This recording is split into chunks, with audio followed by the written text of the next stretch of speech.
El Corpus Hermeticum I, a menudo llamado el Poimandres, ha sido, desde el Renacimiento, el tratado de entrada para la mayoría de los lectores de la Hermética.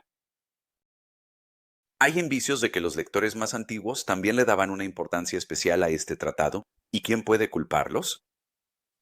Se presenta a sí mismo como una revelación divina y contiene una teoría del todo, el origen del cosmos, el origen de la humanidad, así como el propósito y el futuro de la humanidad. La nueva edición de Christian Wilber pronto desplazará al Poimandres de su posición privilegiada como el primer tratado del Corpus Hermeticum. Y creo que una reorganización de los tratados es útil, ya que, de hecho, no hay nada divino ni ontológico en el orden del corpus.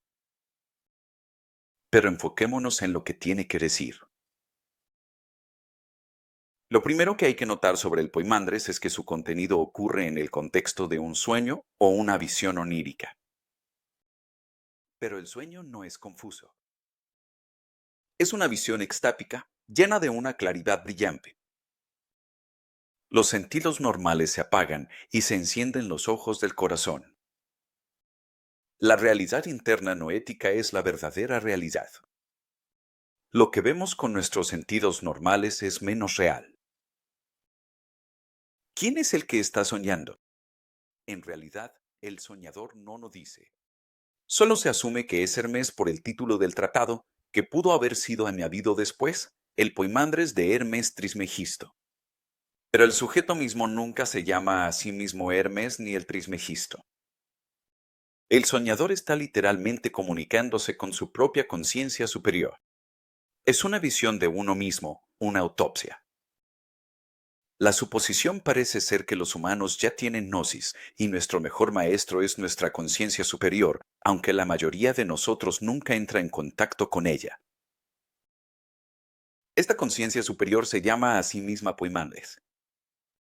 En griego, el nombre Poimandres suena como la palabra griega para pastor, poimen, y un ser humano masculino, aner, que puede aparecer como andros.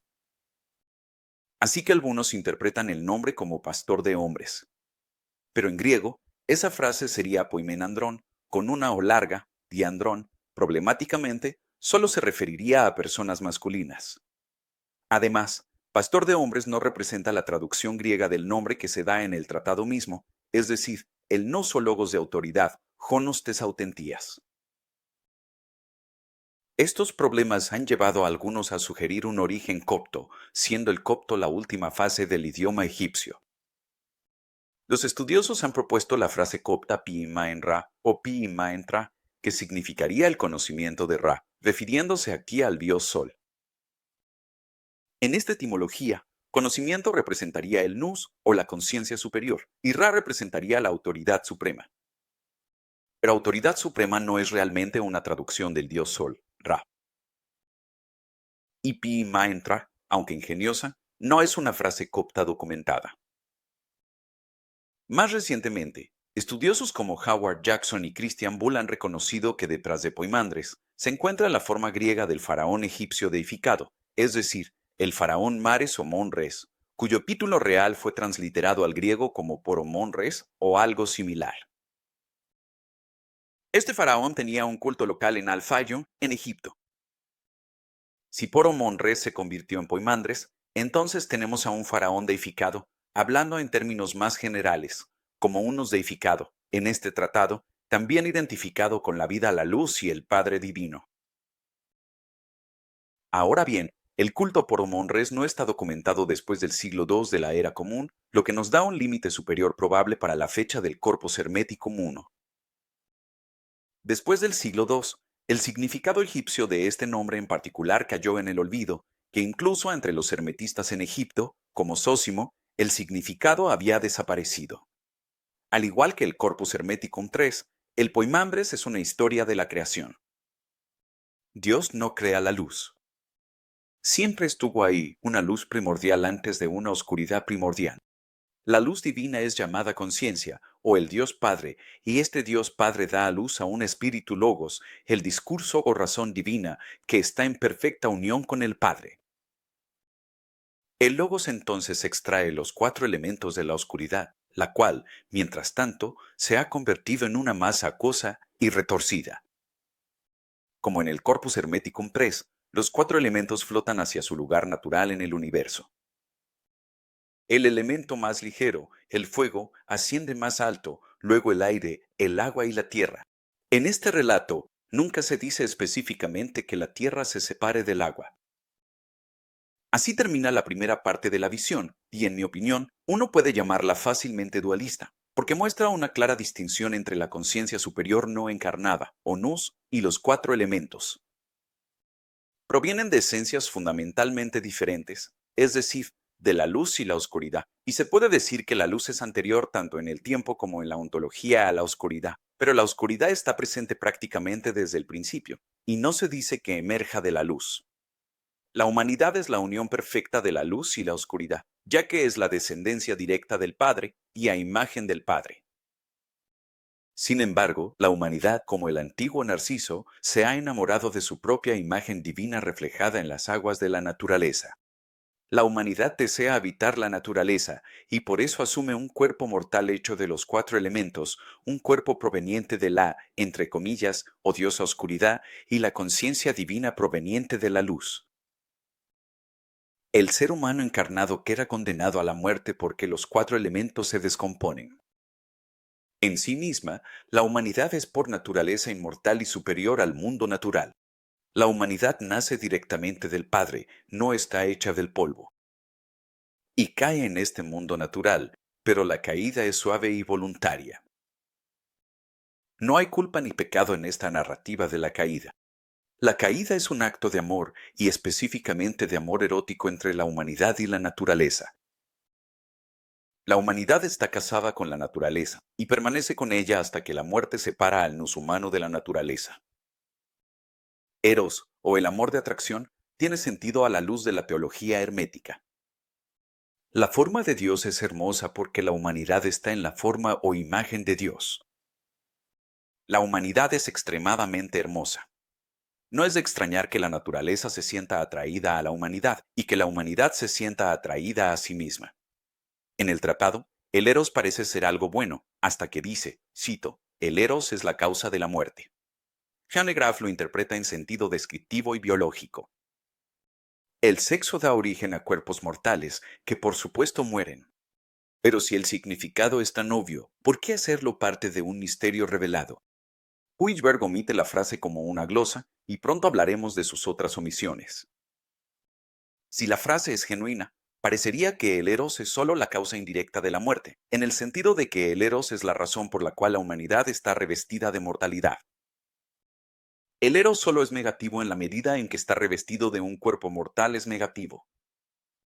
Hanegraaff piensa que estar encarnado no es negativo para los hermetistas, pero yo creo que la actitud hermética hacia el cuerpo mortal es ambivalente. El objetivo final de la humanidad es darse cuenta de la naturaleza divina de la humanidad. La deificación hermética es una autodeificación. Es una cuestión de autorreconocimiento. Uno reconoce su esencia fundamental como vida y luz y entonces su esencia se activa. Es increíblemente simple, casi demasiado simple. Y aunque uno pueda reconocer su verdadero yo, ese es solo el primer paso para desprenderse del falso yo, de la oscuridad de la materia y de las fluctuaciones de las emociones negativas. Al final del Corpus Hermeticum I, el soñador se convierte en evangelista, ofreciendo un discurso misionero con algunas de las mismas metáforas audaces, como la embriaguez y el sueño, que encontramos en el Corpus Hermeticum VII. Para los oídos modernos, la exhortación, que implica un llamado al arrepentimiento, podría parecer casi cristiana, pero el mensaje nunca hace alusión a Cristo. El único Salvador es la conciencia divina interior. La inmortalidad se debe hacer consciente de inmediato. La religión hermética era una religión misionera antes de que el cristianismo lograra algún avance significativo en Egipto. Uno puede o bien rechazar la verdad hermética o aceptarla con humildad. Aceptar con humildad implica la oración y alabanza como respuesta, tal como encontramos al final del tratado. Ahora, Christian Wilberg introduce algunos cambios importantes en el tratado. Según Wilberg, Las secciones 9 a 11 son una inserción elaborada de un redactor o editor con inclinaciones astrológicas. Y lo mismo las secciones 13b, 15, partes de la 16, 18, la primera parte de la 19, la mayor parte de las 24 a 25, y tal vez la oración final en la 32. Sin embargo, no elimina estas secciones ni las relega al margen. Él solo las pone en cursivas, dejando que sea el lector quien decida si las lee o no como inserciones. Pero puede que haya cierta indecisión aquí por parte del propio Wilber, quien parece menos seguro al aislar palabras y oraciones como glosas marginales. Aquí, quizás descubrimos los límites del método de Wilber. En el Poimandres, él dice que la redacción se ha llevado a cabo de manera tan minuciosa y hábil que es casi imposible distinguir diferentes manos.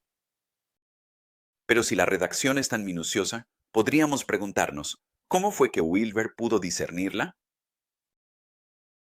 Sin embargo, si tiene razón, elementos importantes del Poimandres no formaban parte original del tratado, como el segundo nus, que crea el mundo inferior, los 7 dioses planetarios llamados administradores, la idea del destino o Heimarmene, la creación de los animales marinos y acuáticos, la separación de la tierra del agua, la idea de la naturaleza dual de la humanidad, el comentario de que el ser humano esencial es inmortal y posee toda autoridad, la esclavitud del cuerpo humano al destino, la creación de 7 humanos originales según la naturaleza de los 7 planetas, la división en masculino y femenino, en animales y humanos, el mandato de Dios de multiplicarse, la idea de que el eros es la causa de la muerte, que la reproducción sexual es secundaria, que los humanos devuelven su mal humor a los planetas, que la deificación es el fin del ser humano, y que la deificación significa convertirse en un poder dentro de Dios.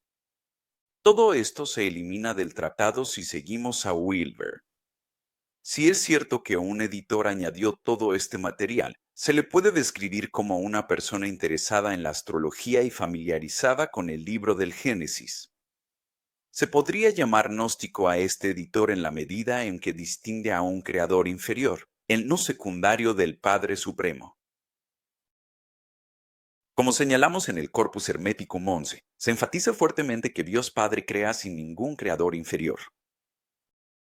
Y esta noción de malos humores provenientes de los planetas contradice al hermetismo tebano 29, donde los planetas son los otorgadores de dones buenos, no de malos humores. Por lo tanto, puede que en realidad haya elementos no herméticos en este tratado que es el más representativo del hermetismo, el Poimandres. Necesitamos reflexionar seriamente sobre este asunto, y Wilberg puede ayudarnos a hacerlo. Antes de rechazar sus conclusiones, debemos entender sus métodos y evaluar críticamente sus juicios uno por uno. Solo el tiempo dirá si el Poimandres debe ser reducido o conservar la forma que ha tenido desde el Renacimiento.